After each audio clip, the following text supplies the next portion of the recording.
Alhamdulillah, senantiasa kita panjatkan puji syukur kehadirat Allah Subhanahu wa taala. Salawat dan salam semoga tetap terlimpah kepada uswah kita Nabi Muhammad sallallahu alaihi wasallam. Jamaah rahimakumullah, pada kesempatan yang berbahagia ini, mungkin saat ini dan ke depan saya akan menyampaikan hanya satu topik yang kemudian akan kita kembangkan dengan berbagai detail keilmuan terkait dengan sudah saatnya kita mengendalikan COVID-19. Bukan COVID-19 yang mengendalikan kehidupan kita. Sudah saatnya.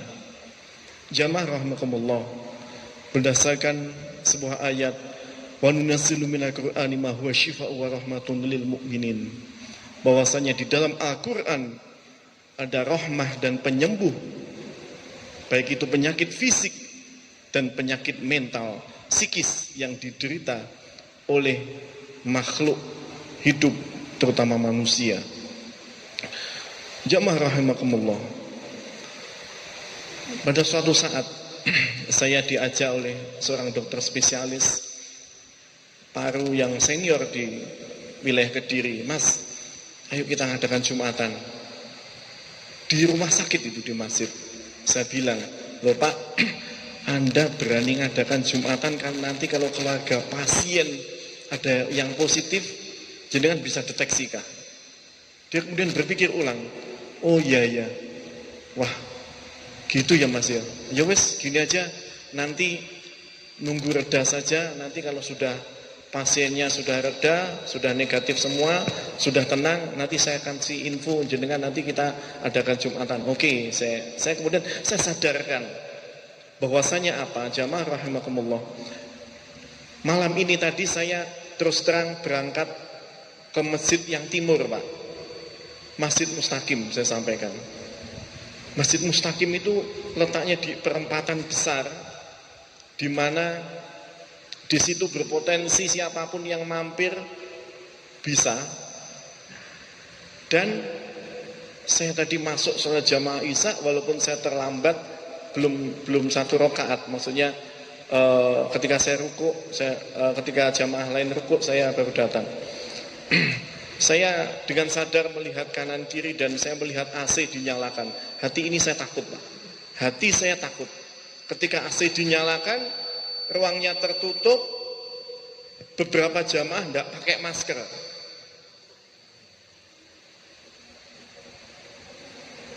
Kalau ada, sekiranya ada seorang saja yang kebetulan dia mampir terlambat, kebetulan saya kasih contoh tadi, saya datang, ya begitu saja saya masuk, tidak ada seperti di sini. Nanti saya ceritakan bagaimana saya di sini itu langsung disegat oleh 2 satpam. Dicegat, begitu saya turun dari mobil, dilihat saya pakai masker apa enggak. Kelihatannya ketika saya pakai, satpamnya tenang, kemudian saya cuci tangan, saya ditembak pakai infrared temperature, ya. Beliau katakan suhu saya 36, aman saya. Apa artinya? Kita sebagai seorang muslim ya harus berani memang menghadapi corona, tapi jangan kemudian beraninya tanpa senjata.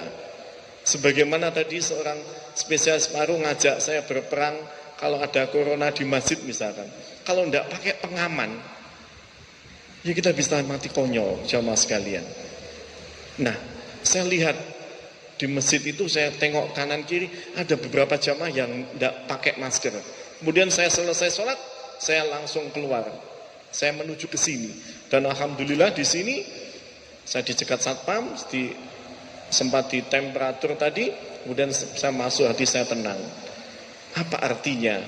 Ketika kita dalam masa wabah semacam ini, kita memang tidak boleh takut, tapi kita harus punya senjata untuk menanggulangi dan mengantisipasi. Karena masjid adalah pusat peradaban. Jangan kemudian lantas kita meninggalkan masjid tanpa ada penghuni, ya, tanpa ada yang menghidupkan. Tetapi di lain sisi kita harus siap segera. Apa persiapan kita? Di antaranya kita masuk masjid, ya harus cuci tangan.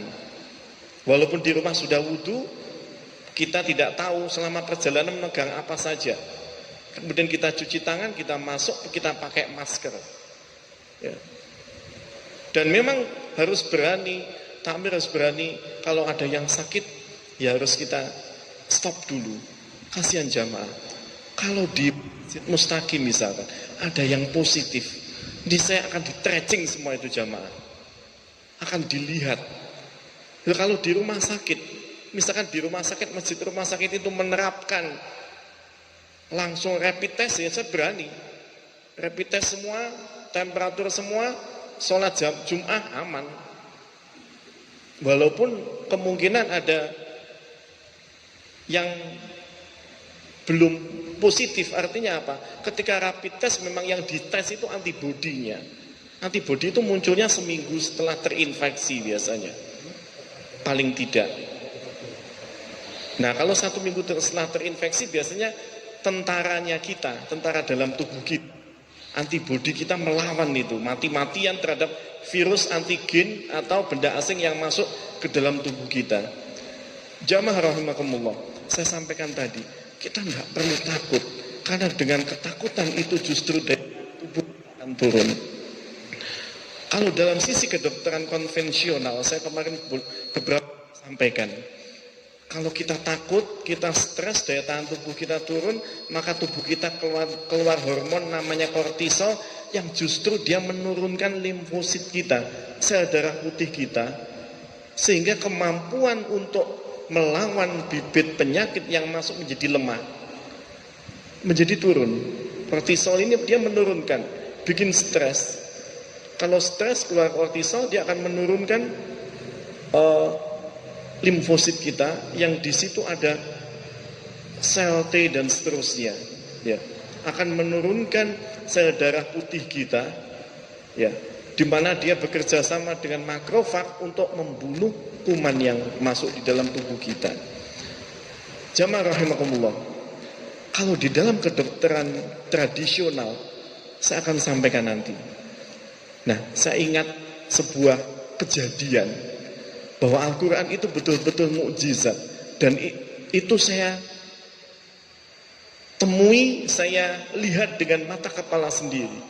Suatu ketika sekitar tahun 1994, itu waktu saya masih menjadi mahasiswa, itu ada seorang wanita setelah melahirkan di ruang bersalin rumah sakit Pelem, itu karena tekanan darahnya selalu tinggi di atas 200, pasca melahirkan jatuh dalam keadaan koma beberapa hari. Dan kebetulan setiap hari pada saat itu saya dinas malam,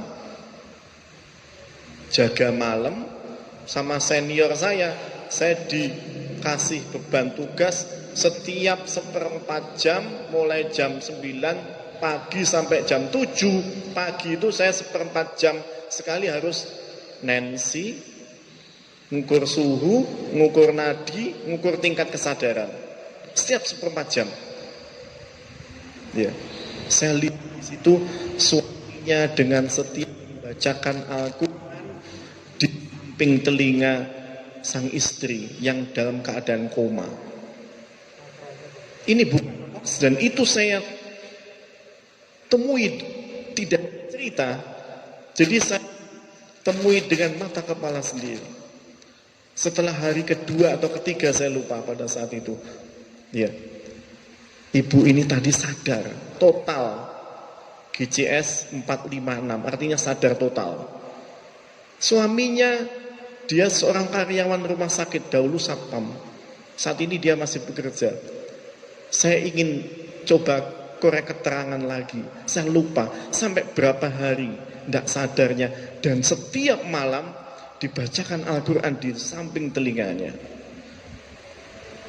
Kalau di dalam diagnosa medis itu namanya eklamsi, jadi hipertensi tinggi, jadi menyebabkan keracunan ya pada otaknya, sehingga tidak ada obat khusus. Kalau obat stroke kan biasanya dikasih neurotam, piracetam, vitamin otak. Tapi ketika otaknya keracunan oleh albumin yang tinggi, ya tidak ada obatnya, ya paling infus, nutrisi, itu pun kalau dia pakai sonde. Nah, jamaah rahimakumullah, di dalam kedokteran Cina, kedokteran tradisional, TCM, saya menggunakan 5 jari ini. Ya, 5 jari ini. Tolong, waktunya sudah habis. Sudah habis ya? Kalau sudah habis, ya, oke ya. Hati, jantung, limpa, paru, ginjal. Ini adalah sistem di dalam tubuh kita yang saling support. Hati menghidupi jantung, memberi makan jantung. Jantung memberi makan limpa lambung. Limpa lambung memberi makan paru, paru memberi makan ginjal. Nah, ginjal ya. Ginjal ini kenapa kita tidak boleh takut? Kalau kita takut yang kelima ini, ginjal ini, maka Nabi SAW bersabda, la tahzan, jangan bersedih, jangan takut. Kalau takut maka akan menurunkan daya tahan tubuh yang kemudian ginjal ini tidak mampu memberikan support, memberikan kehidupan pada sistem hati kita. Hati itu dia pusat detoksifikasi, pusat menghancurkan, memakan, membunuh racun yang masuk di dalam tubuh kita. Kalau hati ini lemah, liver ini lemah, maka daya tahan tubuh akan turun. Kuman apapun itu kalau daya tahan tubuh turun, maka niscaya kita akan sakit. Nah, ada pertanyaan, Pak, tetapi kalau hati ini ekses itu misalkan marah, ya, marah ini merusak sistem hati. Maka Nabi SAW katakan, la tahdub, jangan marah. Orang marah itu kalau penyakit yang saat ini muncul apa kira-kira? Hipertensi. Nah, dalam angka kejadian, kira-kira orang Solo dengan orang Papua itu angka kejadian hipertensinya tinggi mana? Tinggi Papua, karena temperatur, suka marah, berpikir berlebihan, ngambek, emosi. Nah, kalau emosi, marah, berlebihan, maka apa yang terjadi? Maka hati ini selain tadi menghidupi jantung, dia menindas sistem limpa lambung. Maka kalau kita berpikir berlebihan, emosi berlebihan, maka lambung kita menjadi teriritasi, lambung kita menjadi terganggu.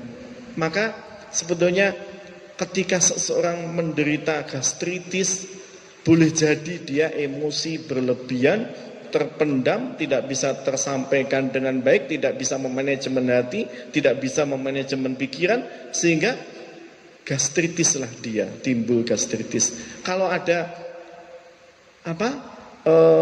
kertas, ada spidol, lain waktu akan saya banyak sampaikan tentang bagaimana sistem kedokteran tradisional yang ternyata sinkron dengan kedokteran Islam. Demikian jamaah rahimakumullah. Singkat cerita, kita kuatkan daya tahan tubuh kita kuatkan mental psikologis kita, keimanan kita, baca Al-Quran yang banyak. Niscaya dengan Al-Quran, rahmah yang ada akan menerangi hati kita, meningkatkan daya tahan tubuh kita. Subhanakallahumma wa bihamdik, asyhadu an la ilaha illa anta, astaghfiruka wa atubu ilaik. Assalamualaikum warahmatullahi wabarakatuh.